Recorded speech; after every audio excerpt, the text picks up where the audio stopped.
Hey, what's up everybody? Welcome back to the Toolbox Chronicles. My name's James. Today we're going to show you my workbench that I built for myself.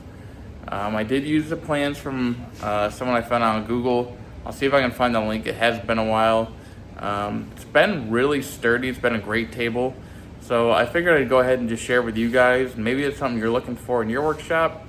It's gave me an area that's mobile. I can put my saws on, clamps, everything. I threw a couple little of my own touches on it, so we'll go ahead and give you a look. And let me know if there's anything you guys would improve on it or change up. I'm always open for ideas, so if there's something to make my life easier, I'm 100% down for that. So make sure you drop a comment if you got any questions or ideas or something, and yeah, let's get this thing going.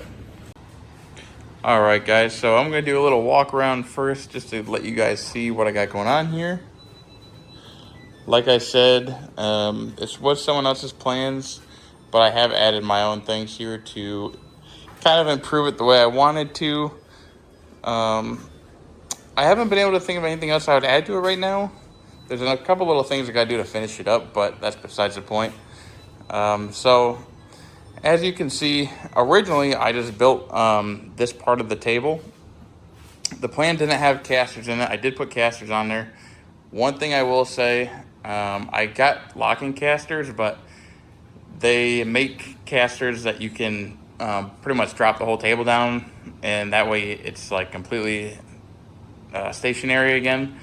At some point I do plan on switching over to that because the normal ones just don't feel like they got enough lock to it, and it still get a little bit of movement.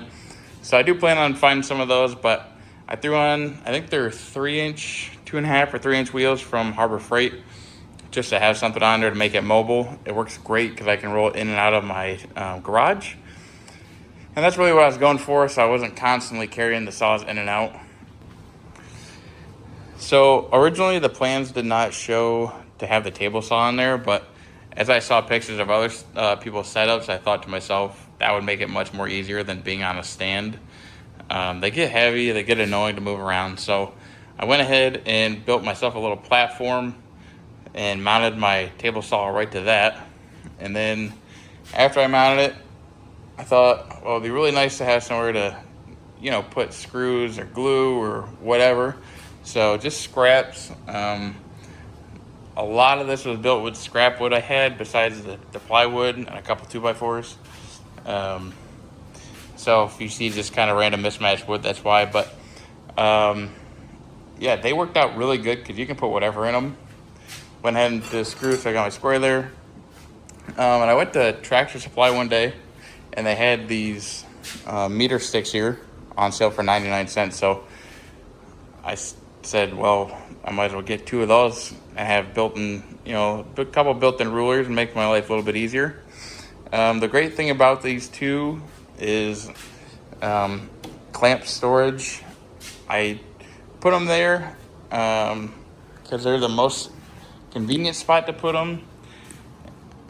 These clamps I normally have hanging at the end because I'm not usually working off the very end, but it works out really nice. Now, obviously, if you have a lot of clamps, you might not be able to fit them all on the table and have it as convenient or not as kind of squished up together. So just keep that in mind, I guess.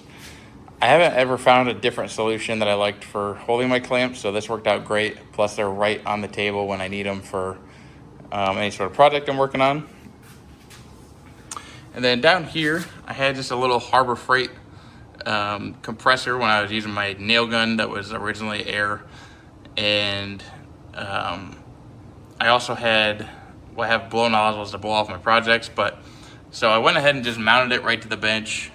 That way it's mobile with me. And then up here, you see I have a power strip. So pretty much any power device I have, I can just plug right in. Some things, depending on the cord length, is a little bit too short, so I just would switch the extension cord over. But for the most part, when I have my miter saw in there, that's plugged in, my air compressor, my table saw, and whatever else I need. Normally the sander is even long enough to catch it, so that works out really nice having that right with it. I did have a hook on here which I picked up at Harbor Freight also for like 99 cents. And I had my hose hanging on there. So if you decide this is something you're gonna do, that's also a very good idea. I just don't use my compressor as much anymore. So now that I have a battery operated nailer, I don't really use it. So I'm gonna keep the compressor there, but I just drag out the air hose when I need to. So one thing to kind of think about. Yeah, I mean, there's not a whole lot to it. The plywood was the most expensive part to build. I think, gosh, I don't know. It's only one sheet of plywood, but I mean, that was that was 60 some dollars by itself. And then I know I needed a few 2x4s. Like I said, a lot of this other stuff that I built was just scrap, which was nice to save a little bit of money on. And obviously screws. So not a super expensive build. I would say total price, if you were gonna build it, $100, maybe a little bit more with screws, 2x4s, and the plywood. You can get different plywood, but this is the cheaper sanded plywood. I've seen people use OSB, but that doesn't seem like it'd be very, very well for trying to work on something that you don't want to, I guess, get scratched up or try to have a level platform here.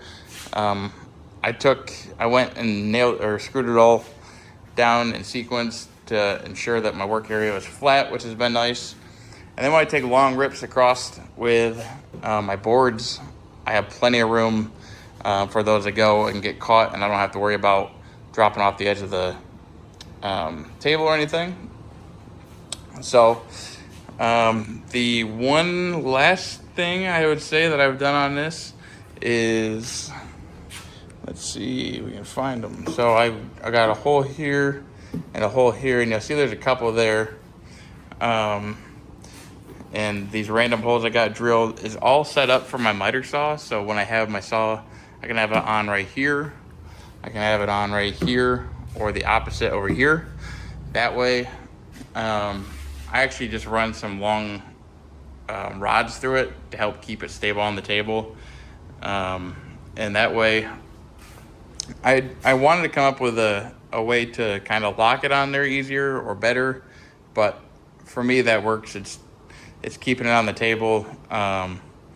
So that works out great because I have 3 different positions I can put it in depending on how I want to do my workspace. The other great thing is you can obviously mount it up over here, and you have room over here to clamp, or even with over there, you got room to clamp over here. So, but that's pretty much it. I figured I'd give you guys just a quick look at it in case it's something you guys want to build. Like I said, I'll take a look, see if I can find the link, and I'll drop that below in the description.